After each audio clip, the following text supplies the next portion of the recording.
नमस्कार। वैसे तो हम आज एक यूनिफ़ॉर्म सिविल कोड का एक पहला पार्ट गया था, उसका दूसरा पार्ट रिलीज़ करने वाले थे, जिसमें कि मैंने चर्चा की है कि डॉक्टर अंबेडकर ने यूनिफ़ॉर्म सिविल कोड बनाने के लिए कितनी कोशिश की और जब वो सफल नहीं हुए तो उस समय पिछली वाली वीडियो में भी मैंने बताया था कि यूनिफ़ॉर्म सिविल कोड का वो समर्थन कर रहे थे और हिंदू कोड बिल का विरोध कर रहे थे। बाद में जब यूनिफ़ॉर्म सिविल कोड नहीं आ पाया तो कैसे वो हिंदू कोड बिल हिंदुओं में जो अस्पृश्यता और जो उसमें भेदभाव है उसको समाप्त करने के लिए उन्होंने हिंदू कोड बिल को प्रपोज़ करना शुरू कर दिया था जब यूनिफ़ॉर्म सिविल कोड नहीं आ पाया, तो उससे पहले वो हिंदू कोड बिल का विरोध कर रहे थे। आज हम उसको ना रिलीज़ करके ये पाल घर की जो सिचुएशन इस समय बन रही है और अर्णब गोस्वामी के ऊपर जो हमला हुआ उसकी सिचुएशन बन रही है, इस पर कुछ चर्चा करते हैं, इनके लीगल इश्यूज़ पर चर्चा करते हैं, इनके वैदिक संवैधानिक बातों पर भी बात करते हैं। एक और विषय है जो आप सबको मैं बता देना चाहता हूँ कि ये जो अपना चैनल है, मैं हालांकि इस पर बहुत रेगुलर नहीं रहता था क्योंकि बहुत व्यस्त रहता था, लेकिन अभी लॉकडाउन में थोड़ा समय रहता है तो मैं इस पर थोड़ा डेली डालता हूँ। तो बहुत सारे लोगों ने इस पर रिप्लाई दिया है और उनका कहना ही ऐसा है कि वो सब्सक्राइब करते हैं और बाद में वो घंटी भी उसमें दबाते हैं, लेकिन बाद में उनका सब्सक्रिप्शन अपने आप ख़त्म हो जाता है। तो मैं आप सबसे ये आग्रह करूँगा कि आप उसको ज़रूर देखते रहिए कि आपका सब्सक्रिप्शन कहीं यूट्यूब ने तो नहीं हटा दिया है, क्योंकि ये भी सूचनाओं में है। पाल घर की सिचुएशन जहाँ तक मेरा मानना है कि पाल घर में जो हुआ साधुओं के खिलाफ, वो उसका मुख्य कारण है कि जो मौलाना साद का प्रकरण देश में चल रहा था और पूरे देश ने उसको कंसिडर किया हुआ था, जिसकी वजह से 40 से 50% लोग जमातियों की वजह से देश में संकट में थे। उस से ध्यान हटाने के लिए ये घटना की गई। अब उसके पीछे कांग्रेस है, एनसीपी है, कौन सी पार्टी है, that is a different thing, लेकिन वो घटना की गई। उसमें बहुत सारा इन्वेस्टिगेशन भी चल रहा है और बहुत काम भी चल रहा है। अब साधुओं के ऊपर हमला होना कोई हिंदुस्तान में नई बात नहीं है। रावण के समय पर जब भगवान राम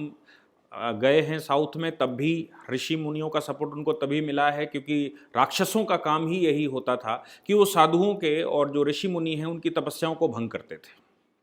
और उनकी तपस्याओं को भंग करके उनके हवन कुंडों में आग डाल देना, उनकी हत्याएं कर देना, उनको मार देना, ये काम हर युग में चला है। असुरों ने, राक्षसों ने ये काम किया है। बस फर्क इतना रहा हर युग में कि कोई ना कोई एक बड़ा दूसरे देश का, दूसरे प्रदेश का, उस समय हम ये कह सकते हैं दूसरे प्रदेश का कोई राजा होता था जो भगवान राम की तरह वनवास काटने वहाँ गया था, या बनवासी राजा था और बनवासी राजा जब वहाँ पहुँचा तो उसने ऐसा करके उनको समाप्त किया। आज भी कुछ ऐसी घटना है कि महाराष्ट्र, साउथ वेस्ट हम कह सकते हैं कि महाराष्ट्र साउथ में ऐसा चल रहा है, दक्षिण भारत में। और क्या किसी राजा को जो उत्तर प्रदेश से, अयोध्या से राजा गया था, क्या आज आवश्यकता है कि वहाँ पर उन राक्षसों की जो सरकारें हैं या राक्षसों का जो काम है, उन राक्षसों की सरकारों को, वो भले ही वो रावण जैसे प्रकांड विद्वान क्यों ना हों, उनको समाप्त करके और धर्म का शासन स्थापित करें। दूसरी जो बहुत महत्वपूर्ण बात है, लीगली हमको सबको पता होनी चाहिए कि अर्णब गोस्वामी जी के ऊपर हमला हुआ। अब अर्णब गोस्वामी जी के ऊपर हमला इसलिए हुआ क्योंकि और दिमाग थोड़ा भटकाया जा सके, और अर्णब गोस्वामी के ऊपर हमला हुआ, वो उतनी बात समझ आती है, वो एक सामान्य सी बात है। लेकिन जब अर्णब गोस्वामी एफआईआर लिखवाते हैं तो उस एफआईआर के बाद जो डीजी ने आकर उनसे कहा और अर्णब जी का जो स्टेटमेंट आया सिक्योरिटी के बावजूद, वो एक महत्वपूर्ण लीगल विषय है। ललिता कुमारी का एक बड़ा जजमेंट ऑनरेबल सुप्रीम कोर्ट का आया था और ललिता कुमारी जजमेंट में ये कहा गया था, और वही जजमेंट आज भी पूरे देश में ललिता कुमारी का जजमेंट चलता है एफआईआर के मामले में, इन्वेस्टिगेशन के मामले में। ललिता कुमारी के जजमेंट में ऑनरेबल सुप्रीम कोर्ट ने यह कहा कि जैसी एफआईआर दी गई है, जिन शब्दों में दी गई है, शब्द सही हैं, गलत हैं, अच्छे हैं, खराब हैं, ये पुलिस की ड्यूटी बनती है कि हू बहू उसी को वो रिड्यूस करें। यानी कि जब हमने तहरीर दी, जिसको हम एप्लीकेशन कहते हैं, अगर हमने एप्लीकेशन दी है, वो एप्लीकेशन एफआईआर के रूप में कन्वर्ट होगी तो उस एप्लीकेशन में लिखी एक एक बात, कॉमा, इन्वर्टेड कॉमा सहित पुलिस का दायित्व बनता है कि वो उसको वैसा ही लिखें। अगर अर्णब गोस्वामी जी कह रहे हैं कि इसमें प्रधानमंत्री इन्वॉल्व थे तो प्रधानमंत्री का नाम लिखें।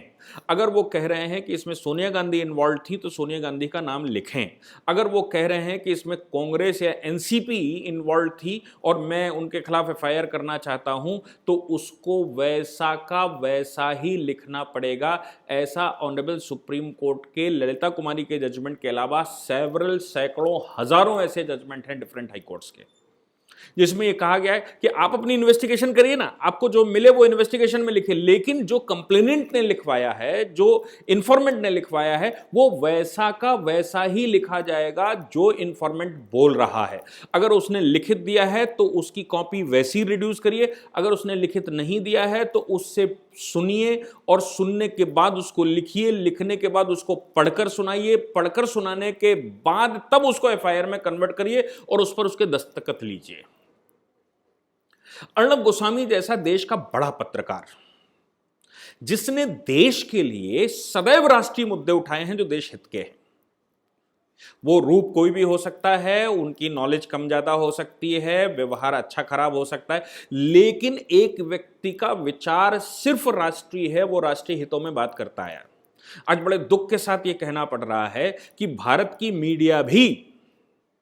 अर्णब गोस्वामी के साथ खड़ी कम दिख रही है, जबकि इस प्रकार का जो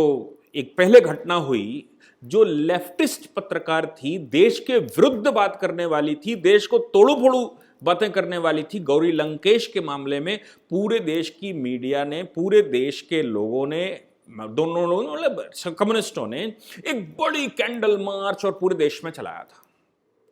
आज एक राष्ट्रीय पत्रकार एक एफआईआर दर्ज करवाने के लिए परेशान है। आप सोच सकते हैं कि जिस राज्य में एक बड़े पत्रकार की एफआईआर दर्ज ना की जा रही हो, उस राज्य का हाल कैसा होगा। अब उस राज्य में शिवाजी महाराज का जन्म हुआ और शिवाजी महाराज के फॉलोवर अपने आप को वहां के शासक कहते हैं। शिवाजी महाराज की एक चिट्ठी उनको पढ़नी चाहिए। शिवाजी महाराज ने 1665 में मिर्जा राजा जयसिंह को, जो कि औरंगजेब का एक सिपहसालार था या उसका आर्मी चीफ था, मिर्जा राजा जयसिंह को शिवाजी ने महाराष्ट्र से, आज का महाराष्ट्र, वहां से एक चिट्ठी लिखी और उस चिट्ठी को हिंदू साम्राज्य दिवस के रूप में हम पूरे देश में मनाते हैं और विभिन्न स्थानों पर उसको लोग पढ़ते भी हैं। उस चिट्ठी में उन्होंने कहा कि मुगलों के साथ मिलकर हिंदुस्तान को समाप्त करने वाले ए राजा जयसिंह, ईश्वर तुमको कभी माफ नहीं करेगा। अगर तुम्हें सत्ता का लोभ है तो मेरे साथ आ जाओ। मैं इस महाराष्ट्र में, या उस समय का जो हिंदवी स्वराज था, मैं हिंदवी स्वराज की पूरी कमान आपके हाथ में दे दूंगा। मुझे सत्ता का कोई लोभ नहीं है, लेकिन हिंदुस्तान के भले के लिए, हिंदवी स्वराज बनाने के लिए आप मेरे साथ आ जाओ, मैं आपको यहां का राजा बना दूंगा, आपके नेतृत्व में मैं काम करूंगा। ऐसे शिवाजी जिस भूमि पर पैदा हुए हों, उस भूमि का शासक आज अगर शिवाजी के आदर्शों को मान नहीं सकता तो मुझे लगता है कि इससे ज्यादा शर्मसार कोई बात नहीं है। वो शासक जिसके पिता ने कहा था कि मैं ऐसी सत्ता को चूंटी से भी छूना पसंद नहीं करता हूं और मुझे कोई सत्ता नहीं चाहिए, मुझे हिंदुस्तान सुरक्षित चाहिए, उसके लिए मुझे जिसको सपोर्ट करना पड़े, जिसके साथ जाना पड़े, मैं जाऊंगा। ऐसे पिता जो शिवाजी के ट्रू फॉलोवर थे, ऐसे पिता के बेटे अगर सत्ता की लालच के लिए रावण के साथ हाथ मिला लें और साधु सन्यासों के यज्ञों को भंग करें, साधुओं की कुटियाएं तोड़ें, देश विरोधी शक्तियों का सपोर्ट करें, देश के पक्ष में खड़े होने वाले अर्णब गोस्वामी जैसे साधु संतों का एफआईआर भी दर्ज ना हो मॉडर्न टाइम पर, तो मुझे लगता है कि ये देवासुर संग्राम का समय आ चुका है और एक देव उत्तर प्रदेश से वहां फिर जाना चाहिए, जैसे कि उस समय उत्तर प्रदेश से भगवान राम पूर्वांचल से गए और जाकर उन्होंने रावण का संहार किया और वहां पर धर्म की स्थापना की। मुझे लगता है ऐसा करना चाहिए। कानूनी पहलुओं के लिए ये जो अपना ऐप है जिस पर हम बार बार कहते आए हैं कि ये जो ऐप है, इस ऐप को डाउनलोड कर लीजिए। पूरे देश से एक्सपेक्ट किया जाता है कि वो कानूनों के प्रावधानों को जाने। ये केवल वकीलों के लिए नहीं है, ये उनके लिए भी है जो क्रिमिनल केसेस कोर्ट में फाइल करे हुए हैं और क्रिमिनल केसेस फाइट कर रहे हैं। ये उनके लिए भी है जो लोग इन्वेस्टिगेशन के दायरे में हैं, जिनकी इन्वेस्टिगेशन अभी चल रही है, पुलिस उनकी बात नहीं सुन रही है, पुलिस इन्वेस्टिगेशन अपने हिसाब से कर रही है, एविडेंस कलेक्शन अपने हिसाब से कर रही है, वकील साहब एविडेंस का रिप्रेजेंटेशन अपने हिसाब से कर रहे हैं, वो जानबूझकर या धोखे से, अज्ञानतावश, नॉलेज ना होने की वजह से, ऐसे हर एक व्यक्ति को क्रिमिनल प्रोसीजर कोड, जिसको शॉर्ट में सीआरपीसी कहते हैं, सीआरपीसी के लेक्चर्स पढ़ने की जरूरत है। वो कानून की पढ़ाई ना करें लेकिन सीआरपीसी तो पढ़ें कि नीचे का एडमिनिस्ट्रेशन कैसा होता है, पुलिस प्रशासन कैसे काम करता है, पुलिस की क्या बाइंडिंग्स हैं, एफआईआर के बाद इन्वेस्टिगेशन कैसे चलता है, चार्जशीट कैसे सबमिट की जाती है, उस चार्जशीट के बाद के प्रोसीजर क्या हैं, कॉग्निजेंस कैसे लेता है कोर्ट, कोर्ट में ट्रायल कैसे चलता है, कोर्ट के ट्रायल में क्या क्या होता है और जजमेंट में क्या क्या होता है। ये सब चीजें उसको क्रिमिनल प्रोसीजर कोड में जानने की जरूरत है। देश के हर वो व्यक्ति जो संविधान को जानना चाहता है वो एक बार संविधान को पढ़े जरूर। अगर उसके पास पढ़ने का अवसर ना हो तो वो हमारे ऐप पर जाए, वहां जो भी, अगर वो डिटेल में पढ़ना चाहता है तो डिटेल का पेमेंट डाले और उसको पढ़े, अगर वो शॉर्ट में पढ़ना चाहता है तो शॉर्ट में पेमेंट डाले पढ़े। कुछ फ्री लेक्चर्स भी पढ़े हुए हैं जो एलएलबी करके लिखा हुआ है, उसमें जाए, उसका फ्री कंटेंट देखे, वहां से उसको कुछ नॉलेज मिले। हर एक व्यक्ति की जिम्मेदारी बनती है कि वो भारत के कानूनों के विषय में जानकारी ले और भारत के एडमिनिस्ट्रेशन में अपना सहयोग प्रदान करें। इसलिए आप हमारी बातों को, इसको थोड़ा ध्यान रखिएगा। और यूसीसी वाला जो लेक्चर है वो कल रिलीज करेंगे आज की बजाय। जी धन्यवाद।